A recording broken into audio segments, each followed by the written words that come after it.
Isang mapagpalang araw po sa ating lahat, sana nasa mabuting kalagayan kayo ngayon.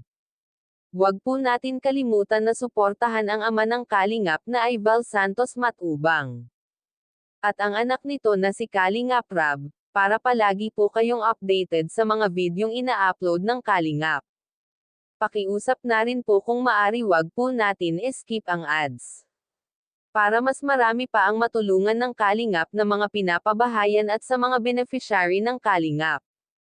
Mga ka-viewers, muling pinuntahan po ni Kuya Val ang magkakapatid para bisitahin po sila, at para na rin kumustahin kung may improvement na sa kanila ang pinapagawa ni Kuya Val na assessment, pero bago po yan, marami na naman po ang dinalang pasalubong para po sa kanila, nga Kalingap isang teacher po ang pumunta sa bahay ng Tres Marias kasama po si Kuya Val. Grabe po mga Kalingap, marami po talaga ang nagmamahal sa magkakapatid na ito.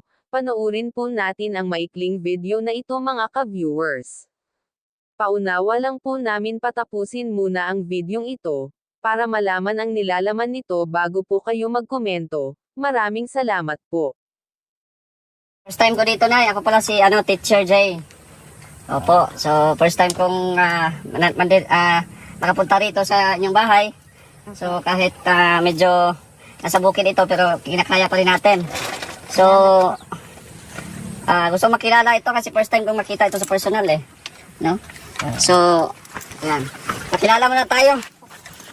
Ikaw, anong pangalan mo? Ate? Anong pangalan mo? Pwede mo pa Ha? Bia. Tapos ikaw? Melissa. And then si? Sino isa? Si? Dito ka. Chris. Teacher to, huwag kayong teacher to. Taga, to, Sambuanga. Dito ka, Butyo. Si Bia, Melissa at si Chris. Okay. So, ayan. Gusto nyong matutong mag-aral? Ha? Gusto nyong makapag-aral? Matuto? Oh. So, andito ang Team Kalingap para gabayan din kayo. So, sana ay maki-operate, no? Sa kung ano man ang gagawin po. Anong tawag doon? Yung assessment nila Kuya Bal. Oo. So, ayan. Hindi ka pinapansin. Hindi na nga Nanibago pa. Nanibago pa Kuya. Kasi may salamin mo para makilala ka. Makakatakot sila.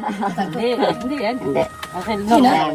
So, ako po sa Tres Marias, ako po yung isang teacher pero isang PWD. Oo. Ikaw ay dancer. Oo. Ako ay isang PWD and then yun, dahil sa pagsusumikap ay nakapagtapos din ng pag-aaral. Oo, so sa katulad nyo na sana ay ganoon din kayo na magkaroon ng confidence na Para hindi mailang, sabi mo na ako ay dancer. Baka Hindi na tuwa sa'yo. parang man sila, nahihiya pa. Oo. Ikaw mo yan. Ano masasabi mo sa amin, Nay? Okay lang ba yung ginawa namin? Masaya naman. Masaya. Hindi, kaya dinala namin yung teacher na PWD. Oo. Para makita nila yung kahalagahan ng Yes. pag-aaral. Kasi ito, totoo ito, teacher talaga. Kaya nga, isinama namin para itong mga to na alam natin na mga normal talaga sila, ma-encourage din sila mag-aaral. Motivate na mag-aral. Oo. Yes. Para, kasi katulad din niya, hindi siya, patawid, kaya kawawa ng tawis. Katulad, Init ay. katulad niya na, ito, mga normal, magagandang bata. So, kaya dinala namin si teacher, para sa ganun, maging confident sila doon sa sarili nila. Mga ka-viewers, sinama po ni Kuya Val ang isang teacher na may kapansanan. Para makita ng magkakapatid na ito, na kahit may kapansanan ay nagpursigi siya sa pag-aaral para makapagtapos. Dahil hindi hadlang ang pagiging may kapansanan sa taong may pangarap sa buhay.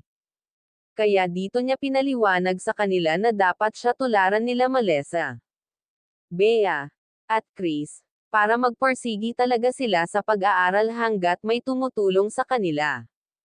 Sa ngayon po nakakatuwa silang magkakapatid kasi po pag tinatanong po sila, ay sumasagot na, at habang po, sumasagot sila ay nakaharap na po sila sa kausap nila. Nakakatuwa naman po ang mga ginagawa ng magkakapatid na ito. At nakakatuwa po kasi masipag po sila mag-aral kahit malayo po ang school nila, nagtiyaga po maglakad makapag-aral lang po sila mga ka-viewers. At ang kagandahan po ay ayaw nila tumanggap ng pera pang baon po, kaya natutuwa po sila Kuya Val, kasi hindi sila katulad ng iba na ang tanging gusto lang ay ang pera mga ka-viewers, lalo na po ngayon sa mga kabataan ngayon, ayaw mag-aral kung walang pera na baon. Pero itong magkakapatid na tatlo ay kakaiba po talaga sila. Mga ka-viewers, hanggang dito lang po muna ang ating reaction video na ito. Maraming salamat po sa inyong patuloy na pagsuporta sa amin.